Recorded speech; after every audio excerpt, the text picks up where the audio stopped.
નમસ્કાર, TV30ના ડિજિટલ પ્લેટફોર્મમાં આપનું સ્વાગત છે। ચર્ચા કરીશું કે NCERT દ્વારા ધોરણ 8ના સામાન્ય વિજ્ઞાનના પાઠ્યપુસ્તકમાં એક ચેપ્ટર ઉમેરવામાં આવ્યું જેને લઈને ખળભળાટ મચી ગયો। આ ચેપ્ટર હતું ન્યાયાલયમાં ભ્રષ્ટાચાર, જેને લઈને જે ચેપ્ટર મૂકવામાં આવ્યું છે તેને લઈને સુપ્રીમ કોર્ટ દ્વારા સુઓ મોટો દાખલ કરવામાં આવી અને સુપ્રીમ કોર્ટે સુનાવણી હાથ ધરી। આ પાઠ્યપુસ્તકને લઈને વિવાદ ઊભો થયો, જેમાં ન્યાયાલયમાં ભ્રષ્ટાચારનું ચેપ્ટર કેમ ઉમેરવામાં આવ્યું છે તેને લઈને સવાલ કરવામાં આવ્યા અને કોની આ બેદરકારી જોવા મળી રહી છે। જવાબદાર લોકો સામે સખત પગલાં અને કાર્યવાહી કરવામાં આવે તેવી સૂચના આપવામાં આવી છે।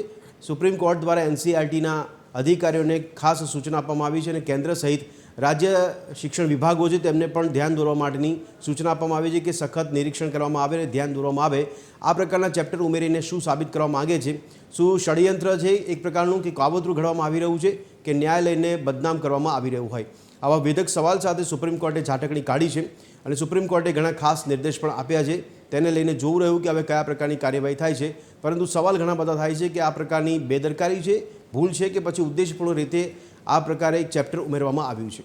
સવાલ ઘણા બધા થઈ રહ્યા છે કે આવા ચેપ્ટર ઉમેરવાનો ઉદ્દેશ્ય શું હોઈ શકે, આવી બેદરકારી પાછળ કોણ જવાબદાર છે, જવાબદારો સામે કાર્યવાહી થશે અને સાથે સાથે આવા ચેપ્ટર જો ઉમેરવામાં આવે કે આવા બદલાવ કરવામાં આવે તેનાથી પાઠ્યપુસ્તકોમાં કયા પ્રકારના અભ્યાસક્રમને સામેલ કરવાનો પ્રયત્ન, સાથે સાથે બાળકોને વિદ્યાર્થીઓને કયા પ્રકારનું અભ્યાસ કરવામાં આવશે, શું સંદેશ આપવામાં આવી રહ્યો છે તેને લઈને ઘણા સવાલ થઈ રહ્યા છે।